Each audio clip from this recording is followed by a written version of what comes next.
ஊழியர் ஆரம்பித்த முதல்ல இருந்து நான் ஸ்கூல்லலாம் நிறைய பிரச்சனைகள் இருந்துகிட்டே இருந்துச்சு. நிறைய போராட்டங்கள், நிறைய என்னால் வந்து அது எப்படி அதுலேருந்து வெளியே வர தெரியவே இல்லை. ஏன் இவ்வளோ கஷ்டமாக இருக்குது.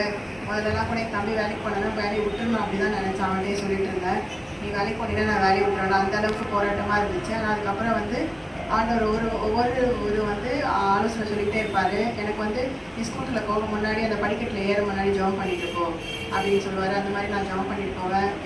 என்னுடைய வகுப்பில் நான் இருக்கிற இடங்கள்லாம் ரத்தத்தை தெளிக்கிறப்பா அப்படின்னு சொல்லிட்டு போவேன். அப்புறம் கொஞ்சம் கொஞ்சமாக சமாதானம் வர ஆரம்பிச்சிச்சு. அதுக்கப்புறம் வந்து இப்போ இந்த ஜனவரி மாதத்தில் வந்து அந்த 17th அந்த ப்ரோக்ராம்லாம் நடந்துச்சு. அதுக்கப்புறம் வந்து அவங்களே எங்கள் மேமே என்னை கூப்பிட்டு விட்டாங்க. நான் போனேன். அவங்க வந்து அந்த சர்க்குலர் நோட்டில் எழுதிக்கிட்டு இருந்தாங்க. எழுதும்போது அவங்க எழுதிட்டு அந்த பாதியிலலாம் இன்னொருத்தெல்லாம் எழுதுவாங்க. அவங்க ஃபுல்லாக அவங்களே தான் எழுதுவாங்க. ஆனால் பாதி எழுதி முடிக்குமே வந்து ஒரு விஷயம் சொன்னாங்க, இதுக்கு நீங்கள் எழுதுங்க அப்படின்னு சொன்னாங்க.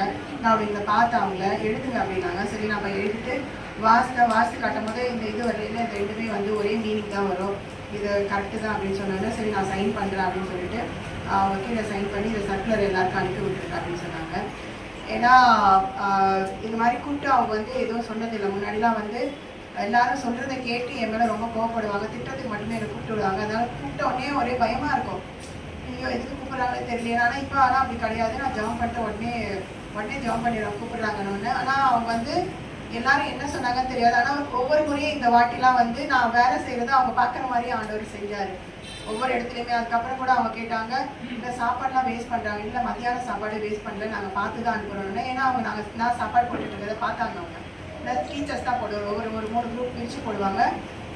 பேரண்ட்ஸு சொல்லுவாங்க, நீங்கள் வந்து நின்ன உடனே எல்லாரும் வந்துடுறாங்க மேம் அப்படின்னு சொல்லுவாங்க. அது வந்து அந்த கரெக்டாக செய்யணுங்கிற அந்த இதை வந்து ஆண்டவர் கொடுத்துருக்காரு. கரெக்டாக அந்த இடத்துல போய் நின்றுடுவோம்.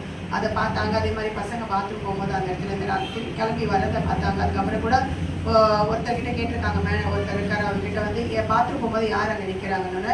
அப்புறம் என் பேர் இன்னொரு மிஸ் பேர் சொல்லி என் பிடி மிஸ் போய் நிற்க சொல்லுங்க அப்படின்னு அவங்க சொல்லியிருக்காங்க. அதனால அவங்க என்னெல்லாம் என்னை பற்றி தப்பாக சொன்னாங்களோ அது எல்லாத்தையும் வந்து அவங்க கண்ணு முன்னாடியே வந்து நேராக பார்க்க வச்சு இன்னைக்கு அவங்களே கூப்பிட்டு அந்த நோட்டில் எழுதினாங்க. அந்த எல்லாரும் சைன் பண்ண பிறகு ஒரு மிஸ் கூட வந்து சொன்னாங்க, என்ன மேம் பேக் டு பெலி, ஏன்னா திருப்பி உங்கள் ஹேண்ட் ரைட்டிங்லாம் அதில் இருக்குது நோட்டில் அப்படின்னு அவங்க சந்தோஷப்பட்டுட்டு போனாங்க. இது வந்து ஆண்டவர் வந்து நான் எவ்வளோ இடத்துல நான் அவமானப்பட வச்சாரோ அதே இடத்துல அதே இதில் வந்து என்னை திருப்பி தலை நிமிர்ந்து நிற்க வச்சுருக்காரு. ஆனால் எனக்கு சொல்லுவார் எப்பவுமே பிரேயர் வந்து, நான் அந்த இடத்துல உன்னை திருப்பி வயிற்றுக்கு தான் நான் வந்து எடுப்பேன், நான் சொல்கிற வரைக்கும் நீ வரக்கூடாது, நான் வந்து உனக்கு தான் அங்கே ஊழியத்தையே வச்சுருக்கேன் அப்படின்னு சொல்லிக்கிட்டே இருந்தார். ஏன்னா நான் எப்பவுமே வந்து எப்போ ஆண்டவரே எனக்கு இந்த இடத்துல இருந்து எடுப்பீங்க, எனக்கு வேலைக்கு போக இஷ்டம் இல்லைன்னு சொல்லிக்கிட்டே தான் இருந்தேன். ஆனால் ஆண்டவர் வந்து என்ன